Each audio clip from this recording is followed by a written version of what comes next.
The Wiregrass Museum of Art created the Intergenerational Learning Project to give students like me the opportunity to learn from those in other generations. All of the people interviewed have one thing in common. They have risen above hardships and now have an informed and wise outlook on the past and our future. With each interview, we were presented with an opportunity to learn more about our world, our culture, and our local history. Now we present our conversations with you.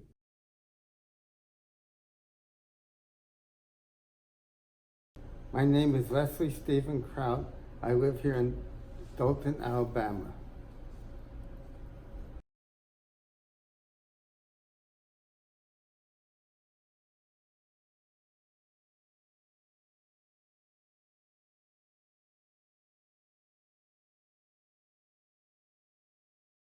Well, I've joined the Navy. They had, in those days, they had what they called, you went into reserves.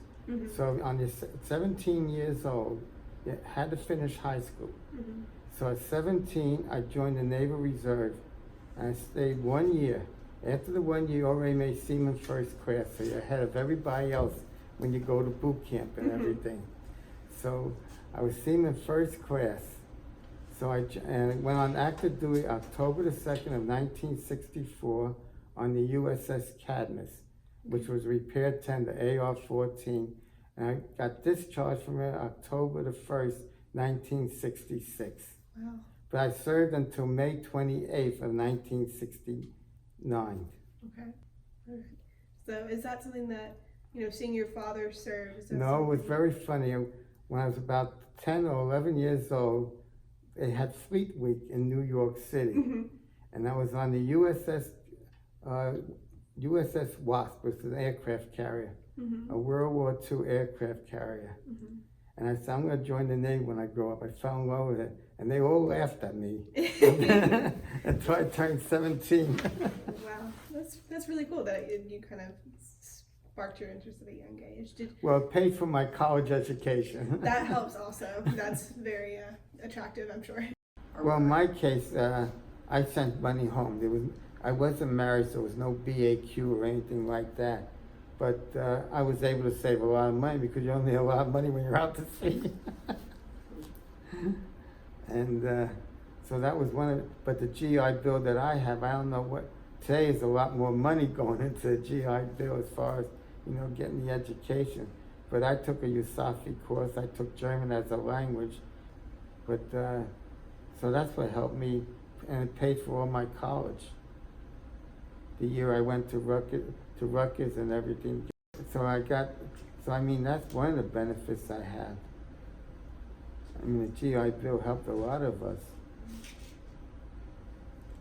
I mean, the sad part is the day I came home, that's Saturday, I went to the Catholic Church to bury one of my friends in uniform. He was over there for 1 month. He was in a Jeep with a lieutenant. They went over a mine and the Jeep blew up. Vietnam.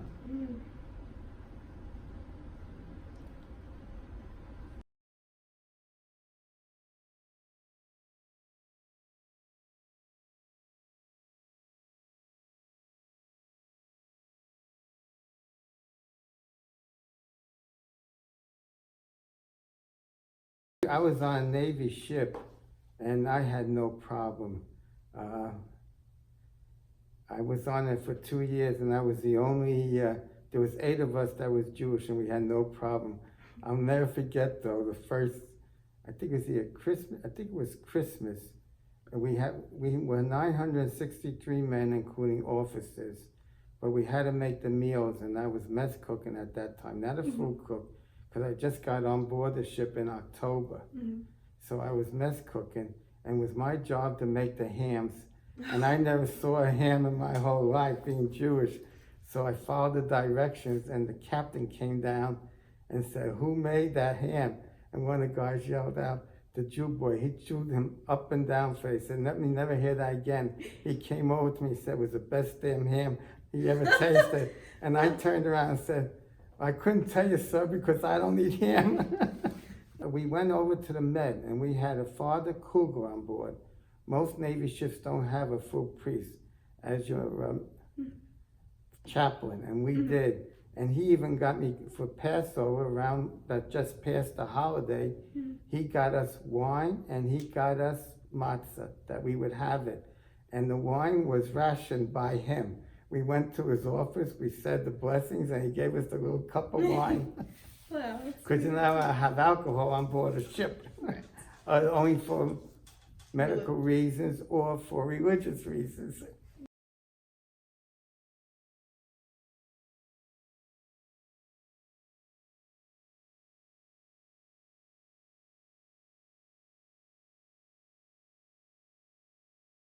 I didn't even know this until we got a hold of his service record after he died.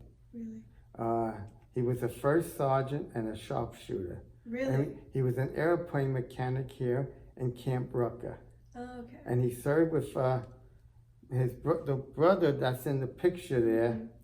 He went over and was in the Patton's army, and he was presumed dead in the Battle of the Bulge because he was missing in action. Wow.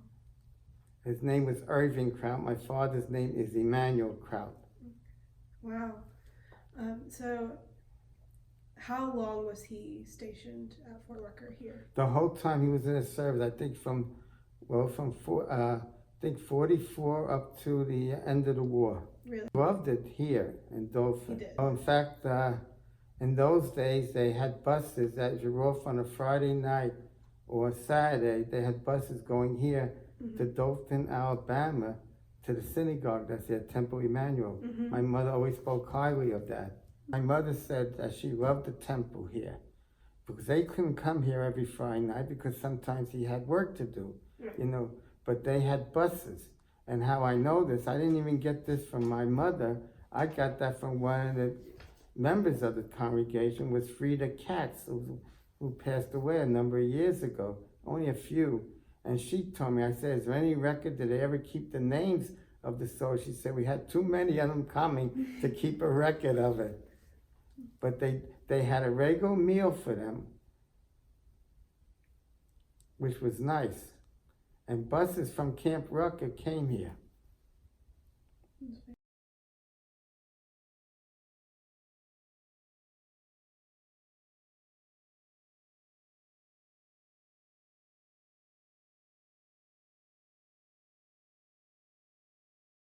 I was stationed in Brooklyn Navy Yard from September until October the 2nd. Around the end of September, right before, because the Jewish holiday at that time was late and was earlier, I went to the Gidunk, you know, that's where you can have beer, and I was 18 years old then, so you're able to drink, even if you're underage, because you're in the military and you're on the base. And I'll never forget, one of the young ladies that took all our paperwork as a nurse was sent over to Saigon. And I remember telling this to my father because when after Cali, I don't know if anybody remembers Cali, but he was the one that had the Maryland massacre where women and children were killed. And he was tried for that as war crimes and court-martialed. And my father, I turned to my father and said, you know, there's nothing innocent in Vietnam. Because when I came home, I had to bury a friend, but going back to the original story, we got a letter and it was read to us, and I'll never forget her name, Barbara Stanky read the letter, that this young nurse, kid came in crying his head off, may have been about 7 or 8 years old.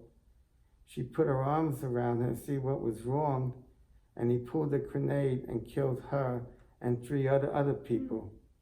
So there is no, when you talk about war, you never know what you're going to run into. And I'll never forget that story as long as I live. I'll never forget that story. Because we all knew her because she was the head nurse at that time. She was only about 23, 24 years old, but she handled all the paperwork for people to get connected to the ships. It hasn't changed. You still have children being used as human bombs, and you don't know. You know, you look at the old pictures of World War II where the GIs were handing out candy to children. It's a complete different thing today.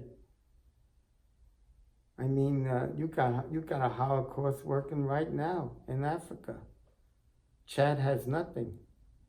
No raw material, nothing of value, and people are starving to death. You got problems in Rwanda.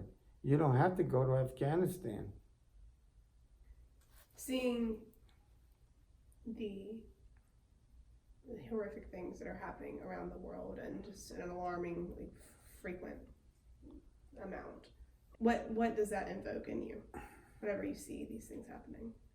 I don't think we can't solve all the world's problems. We can't. It's impossible. No president alive or no person alive or no government. We tried. We tried in Vietnam to solve a problem. We got out of it, and now we got free trade with Vietnam. We can't solve the world's problems. We find ourselves in Afghanistan. We can't solve the world problem. It has to be the whole world getting down and say, this has to stop. He who does not know history will live to repeat it. We see it all the time. We see it all the time. I think it's been really enlightening to see, a different point of view, a different side of the story from what I've experienced. So being able to see that different point of view, that different story, and to be able to help hear it and help tell it has been really interesting and really enlightening for me.